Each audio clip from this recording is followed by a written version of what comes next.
నమస్తే అండి. నేను రత్నపిల్ల. దామోదరం సంజీవయ్య గారి యొక్క జయంతి సందర్భంగా ఆయన గురించి కొన్ని ముఖ్యమైన మాటల్ని చూద్దాం.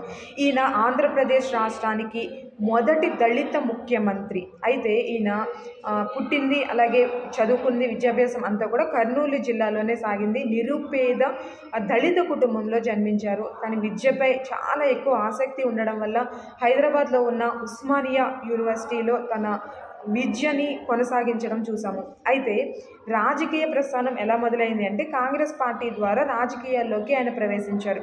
ఆయన సామాజిక సమానత్వం, అలాగే దళితుల కోసం ఎక్కువగా కృషి చేశారు. 1960లో ఆంధ్రప్రదేశ్ ముఖ్యమంత్రిగా నియమించడం ఆయన జరిగింది. అయితే ఆంధ్రప్రదేశ్ రాష్ట్రానికి తొలి దళిత ముఖ్యమంత్రిగా ఒక గౌరవాన్ని కూడా ఆయన పొందారు.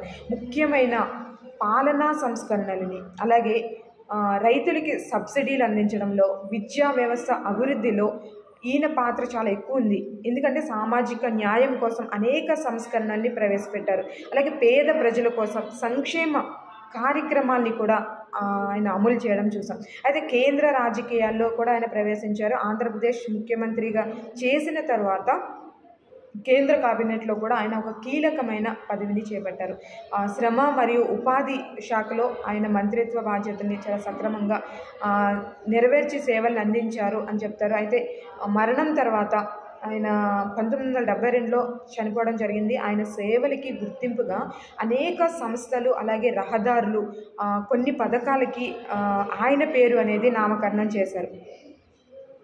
ఇది ఒక స్ఫూర్తిదాయకమని చెప్పచ్చు. ఎందుకంటే దేశానికి విశేషంగా సేవలు చేసిన నాయకుల పేరుని ప్రభుత్వ పథకాలకు ఇవ్వడం ద్వారా వారి యొక్క సేవలను గుర్తించవచ్చు.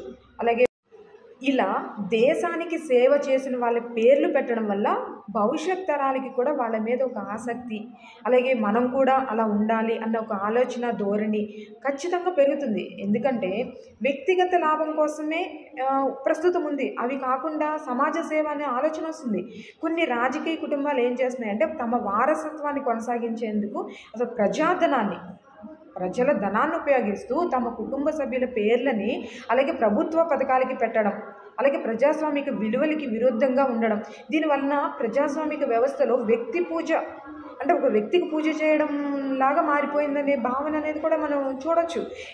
ఉదాహరణకి ఇప్పుడు రైతు బంధు పథకం అనేది ఉంది. అది రైతుల సంక్షేమానికి సంబంధించి ఉన్న పథకం, అది ఒక మంచి పేరు. అయితే దేశానికి నిజంగా సేవ చేసిన నాయకుల పేర్లను ఉపయోగిస్తే అది రాజకీయ లాభం పొందేలానే కాకుండా చరిత్రను గుర్తించడానికి ఉపయోగపడుతుంది అన్నమాట. సో అలా ఉపయోగపడే పేర్లని సజెస్ట్ చేయాలి. పథకాల పేర్లు తాత్కాలికంగా కాకుండా వాటి ప్రయోజనాన్ని దృష్టిలో ఉంచుకొని నిర్ణయించాల్సిన అవసరం అనేది ఉంది.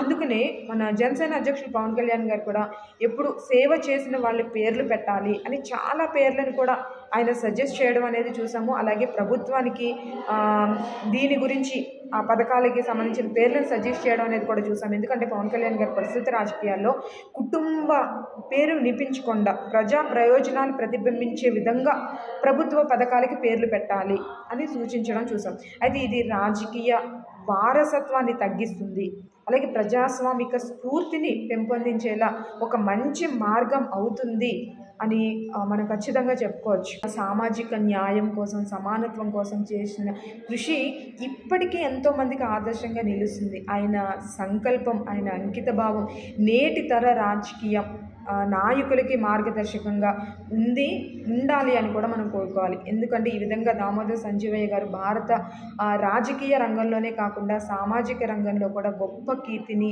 సాధించారు. సో ఆయన జయంతి సందర్భంగా ఆయన ఒక్కసారి స్మరించుకుంటూ నివాళులు అర్పిద్దాం.